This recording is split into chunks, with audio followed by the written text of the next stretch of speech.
and welcome to another Thursday morning ride along to work. Just wanted to do again another little ride along to work this morning.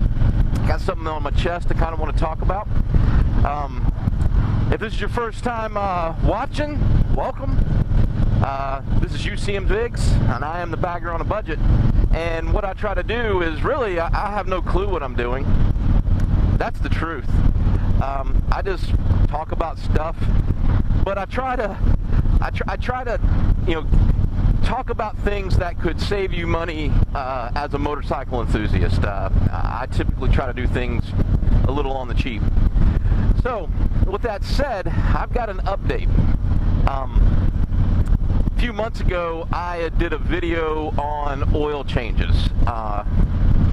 Trying to save a little money on the oil changes. I covered it in a video. If you're interested, I'll put a card in here or something on that video. But basically, you know, how much it costs and focusing really on the 3-hole oil change on a Harley Davidson. So I found this kit on Amazon. I think I got a picture of it again. I'll put it in here somewhere. And it was a significant savings, and it came with the motor oil, the transmission oil, and primary oil. And a filter, a chrome filter with the 17mm socket end on it. So I got this kit and got it in there. Everything seemed to go fine. A couple of my concerns. I usually run full synthetic in Newellahmay, and this was a synthetic blend motor oil. It was the correct weight and everything like that, and appears to be made in USA. All's good. So, a couple rookie mistakes I made. The first one was in my YouTube, you know, watching. I saw somebody do an oil change with their bike on the Jiffy stand, which is the side stand, and I'd never done that before. Did some more research, and I guess, you know, you're supposed to be able to do that. Not everybody has a lift. So I'm like, well, shoot, I can save a few minutes by not putting Newellahmay on a lift. I'll do it on the Jiffy stand. So it was the first time doing a Jiffy stand oil change. The second thing is I'm not too sure about this oil. Now, one thing that I will say, you know, I try to talk about things to save some money, and I will try some stuff. I was a little apprehensive about this oil. I was excited that I saved some money, but deep down inside, you know, I think I've mentioned before, I am a what-if guy. It kind of bothered me in the back of my head. But one thing I noticed was Newellahmay started weeping. She was crying. She was doing the old oil blow-by. If you guys have ridden Harleys for a while, you know that you get that blow-by in your air cleaner, that seepage, whatever you want to call it, the misting. Started noticing that was happening a lot. She's always done it, not to the extent that it was. I mean, I might get a few drips toward, you know, the end of the summer and when it's time to clean my air filter. So I was getting, you know, spray down the side of the engine.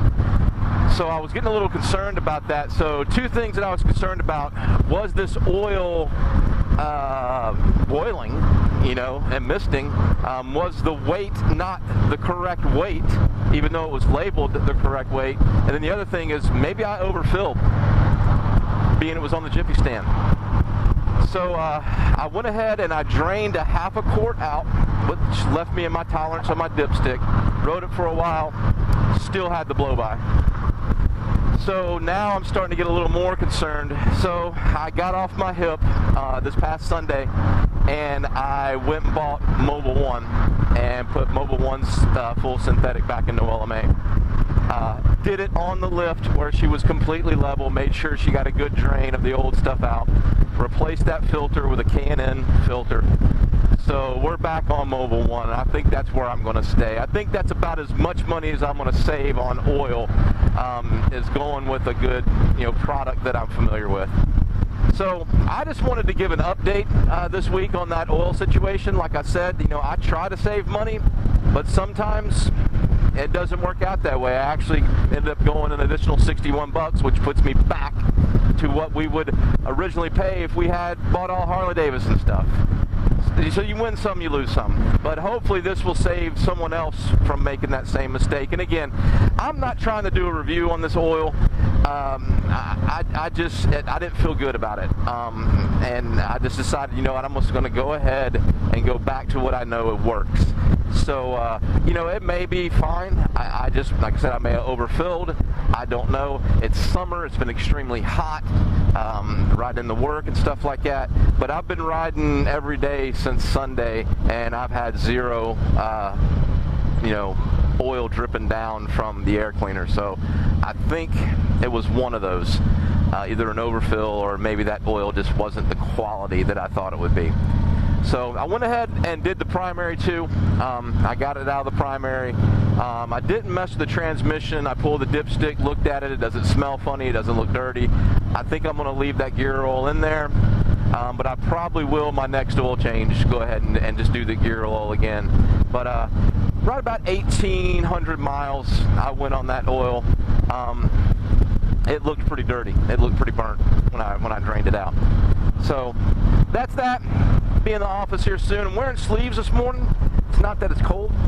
It's just that pretty excited. This is the first week in over a year that we've actually been able to collaborate with, you know, customers and counterparts outside of our organization face to face. And when I do that, I wear business casual, and got a company logo on my shirt, and I'm just trying to keep that part of my life, you know, private. So I'm sure you guys understand. But that's it. So kind of a quick video this week. A week from today, I will be heading out to Tazewell. Pretty excited. A couple nights moto camping out there, meeting up with some other people that are on the YouTubes, and they're calling it minivan. So I'm pretty excited about that, to get to finally press palms with some of these folks. So well, I'm sure I definitely will be recording the things that go on out there.